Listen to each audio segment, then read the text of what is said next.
Chapter 18. ఓం శ్రీ పరమాత్మనే నమః. అర్జునుడు పలికెను, ఓ మహాబాహు, ఓ హృషికేశ, ఓ విఘ్ననాశక, నేను సన్యాసము మరియు త్యాగము యొక్క తత్వాన్ని విడివిడిగా తెలుసుకోవాలనుకుంటున్నాను. శ్రీ భగవానుడు పలికెను, కొంతమంది జ్ఞానులైన జనులు కర్మలను త్యజించడాన్ని సన్యాసము అంటారు. అలాగే ఆలోచనాపరులైన జనులు సంపూర్ణ కర్మల ఫలితాలను త్యజించడాన్ని త్యాగము అంటారు. కొంతమంది పండితులు కర్మలు లోపభూయిష్టమైనవి కాబట్టి సమస్త కర్మలను విడనాడాలని చెబుతారు. అయితే చాలా మంది పండితులు యజ్ఞము, దాన ధర్మములు మరియు తపస్సులను త్యజించరాదని చెబుతారు. ఓ భరత శ్రేష్ఠుడా, నీవు ముందు త్యాగము గురించి నా నిశ్చయమును వినుము. ఎందుకంటే ఓ పురుష వ్యాఘ్రమా, త్యాగము 3 రకములుగా చెప్పబడినది. యజ్ఞము, దానము మరియు తపస్సు. ఈ కర్మలను త్యాగము చేయరాదు, వాటిని తప్పక చేయాలి. ఎందుకంటే యజ్ఞము, దానము మరియు తపస్సు ఈ 3 కర్మలు జ్ఞానులైన జనులను పవిత్రము గావిస్తాయి. ఓ పార్థ, యజ్ఞము, దానము మరియు తపము ఈ 3 కర్మలు మరియు ఇతర కర్మల యందు అనుబంధాన్ని మరియు ఫలాపేక్షను త్యజించి పని చెయ్యడమే కర్తవ్యము. ఇది నేను స్థిరపరచిన ఉత్తమ అభిప్రాయము. నియత కర్మలను త్యజించడము సముచితము కాదు. వీటిని మోహవశమున త్యజించడాన్ని తామసికము అని అంటారు. కర్మను దుఃఖముగా భావించి శారీరక బాధలకు భయపడి దానిని విడిచిపెట్టిన వ్యక్తి రాజసికమును త్యజించిన తరువాత కూడా త్యాగ ఫలములను సాధించడు.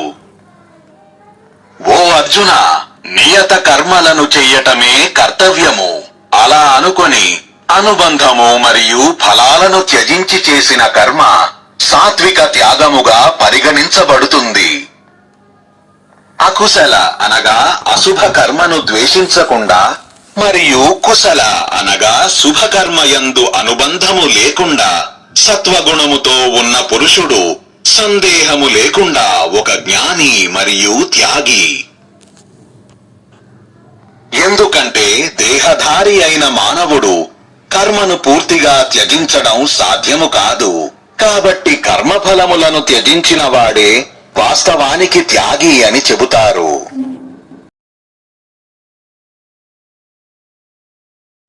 కర్మఫలమును త్యజించని వారికి మరణించిన తరువాత ప్రియమైన, అప్రియమైన లేదా మిశ్రమమైన ఈ 3 రకముల కర్మఫలములు లభిస్తాయి. కర్మఫలమును త్యజించిన ప్రాణులకు మాత్రము ఇవి ఎప్పటికీ లభించవు. ఓ మహాబాహు, సాంఖ్య సిద్ధాంతములో సమస్త కర్మల సిద్ధికి ఈ 5 కారణములు పేర్కొనబడ్డాయి. వీటిని నీవు నా నుండి బాగుగా తెలుసుకొనుము.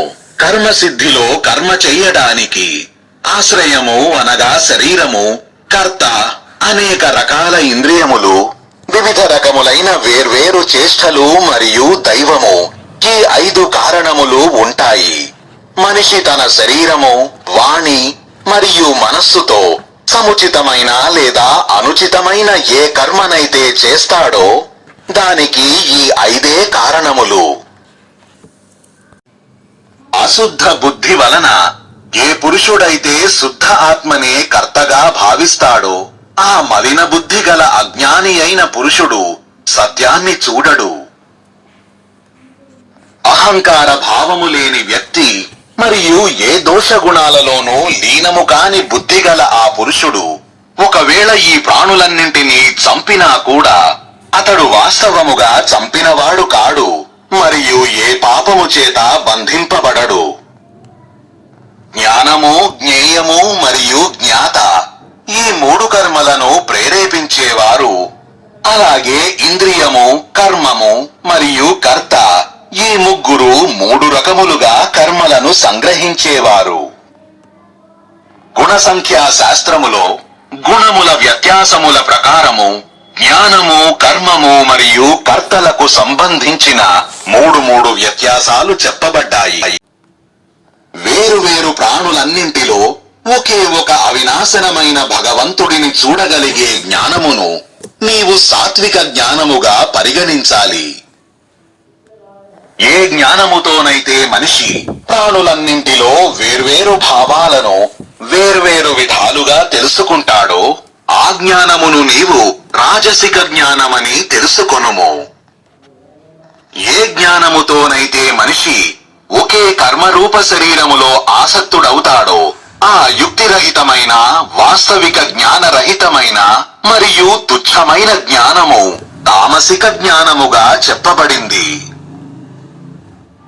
శాస్త్ర విధిగా నిర్దేశించబడిన మరియు కర్తననే అభిమానము లేకుండా ఒక ఫలాపేక్ష లేని మనిషి ద్వారా ఏ విధమైన రాగద్వేషములు లేకుండా చేయబడిన కర్మను సాత్విక కర్మలని అంటారు. కానీ భోగాలను కోరుకునే లేదా అహంకారము గల వ్యక్తి ద్వారా శ్రమపూర్వకముగా చెయ్యబడే పనిని రాజసికమంటారు. పరిణామములు, నష్టము, హింస మరియు సామర్థ్యాన్ని పరిగణములోకి తీసుకోకుండా మోహవశమున మాత్రమే ప్రారంభించబడిన కర్మను తామసికమని అంటారు.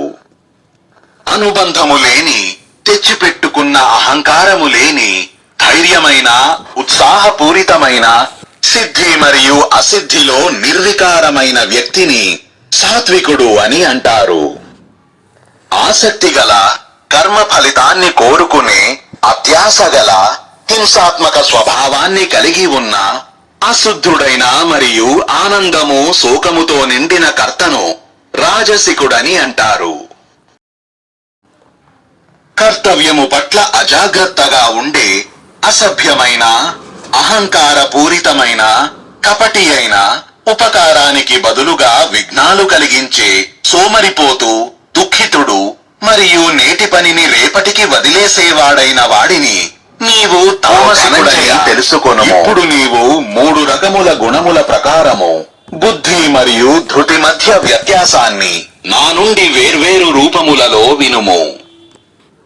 ఓ పార్థ, ప్రవృత్తి మరియు నివృత్తి, కర్తవ్యము మరియు అకర్తవ్యము, భయము మరియు అభయము, బంధనము మరియు మోక్షము గురించి తెలిసిన బుద్ధి సాత్వికము. ఓ పార్థ, ఏ బుద్ధి వలన అయితే మనిషి ధర్మము మరియు అధర్మము, కర్తవ్యము మరియు అకర్తవ్యమును బాగుగా తెలుసుకోలేడో ఆ బుద్ధిని రాజసికమంటారు.